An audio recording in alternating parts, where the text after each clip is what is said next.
राधे राधे। भगवान की कृपा से आप सब अच्छे होंगे। आज की वीडियो में मैं आपको ऐसे कार्य बताऊंगी कि अगर हम अपने घर में ये कार्य और उपाय करते हैं तो हमारे घर में सुख समृद्धि आने से कोई भी नहीं रोक सकता। सबसे पहले तो हमें जो सुबह खाना बनता है उसमें से पहली रोटी गाय के लिए अवश्य ही निकालनी चाहिए। अगर तो घर के आसपास गाय मिलती है तो उसे खिला दें, नहीं तो उसे किसी पेड़ के पास रख दें। उसे कोई भी जानवर खा ले, इससे कोई फ़र्क नहीं पड़ता।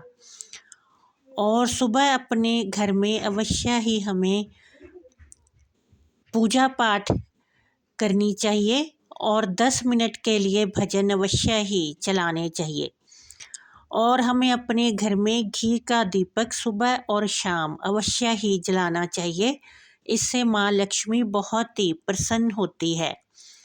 और हमें अपने घर में आए अतिथियों का सत्कार अवश्य ही करना चाहिए। अगर हम अतिथि का सत्कार करते हैं तो हमें अतिथि के पुण्य का फल भी मिलता है।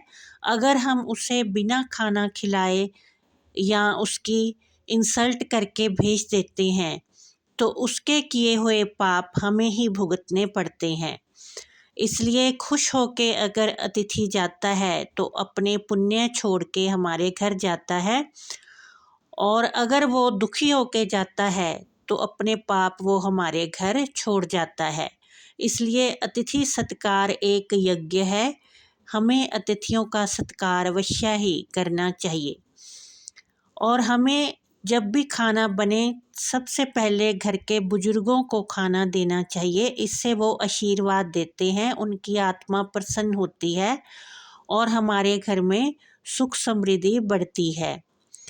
और हमें महीने में एक दिन अनाज अवश्य ही दान करना चाहिए। ये हम मंदिर में भी कर सकते हैं और गुरुद्वारे में भी कर सकते हैं।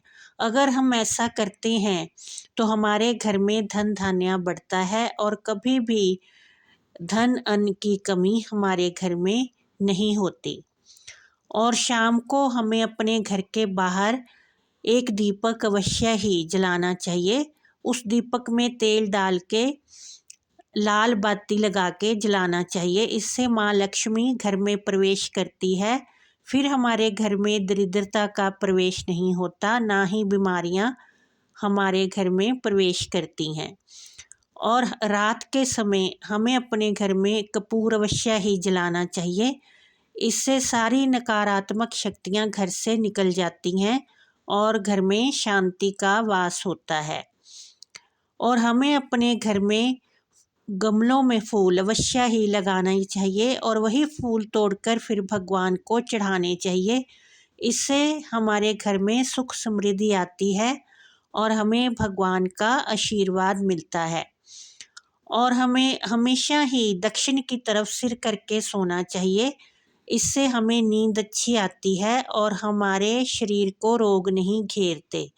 अगर हम उत्तर दिशा की तरफ सिर करके सोते हैं तो हमारे घर में धन का नुकसान होता है, क्योंकि ये कुबेर की दिशा होती है। इसलिए हमें हमेशा ही दक्षिण की तरफ सिर करके सोना चाहिए।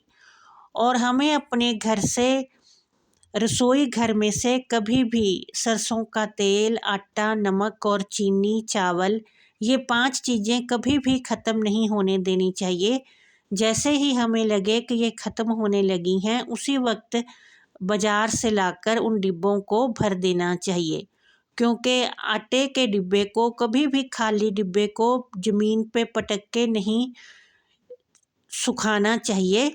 इससे अन्न धन की बर्बादी होती है। हमें कभी भी अपने घर में से हल्दी भी ख़त्म नहीं होने देनी चाहिए, क्योंकि हल्दी गुरु ग्रह का सूचक है और इससे हमारे आर्थिक सारे जुड़ाव होते हैं, जैसे कि नौकरी, व्यापार, सब पैसे से ही जुड़े होते हैं। और इसलिए हमें कभी भी अपने घर से हल्दी नहीं ख़त्म होनी देनी चाहिए। हल्दी से ही सारे मंगल कार्य होते हैं। इसलिए शादी में भी दूल्हा दुल्हन को हल्दी ही लगाई जाती है। इससे पता चलता है कि हल्दी का हमारे जीवन में बहुत ही महत्व है। इसलिए रसोई घर से हल्दी भी कभी भी ख़त्म नहीं होने देनी चाहिए। और हमें घर आए अतिथि, बेटी, माँ, इन सब का सम्मान अवश्य ही करना चाहिए। सभी नारियों का सम्मान करना चाहिए, क्योंकि नारियों में ही माँ लक्ष्मी का वास होता है। जिस घर में नारियों का अपमान होता है, वहाँ माँ लक्ष्मी कभी भी अपना वास नहीं करती। इसलिए कभी भी अपनी बहन, बेटी, माँ की इंसल्ट हमें नहीं करनी चाहिए। अगर वो घर में आती हैं तो हमें उनका सम्मान करना चाहिए और कुछ ना कुछ उन्हें भेंट देकर अवश्य ही भेजना चाहिए। और हमें अपने घर में कभी भी चिल्लाकर बात नहीं करनी चाहिए, घर में कलेश नहीं रखना चाहिए, क्योंकि जहाँ कलेश होता है वहाँ माँ लक्ष्मी नहीं आती और माँ लक्ष्मी का स्थिर वास नहीं होता। और हमें अपने पहनने वाले कपड़े, दांत, नाखून हमेशा साफ रखना चाहिए। जो लोग इन्हें गंदा रखते हैं, उनके पास कभी भी माँ लक्ष्मी का वास नहीं होता। इसलिए हमें रोज़ इन बातों का अपने घर में ध्यान रखना चाहिए। अगर हम इन बातों का ध्यान अपने घर में रखते हैं तो अवश्य ही हमारे घर में सुख समृद्धि होती है। माँ लक्ष्मी का स्थिर वास हमारे घर में होता है। कभी भी दरिद्रता हमारे घर में वास नहीं करती और ना ही बीमारियाँ हमारे घर में प्रवेश करती हैं। जय माता दी।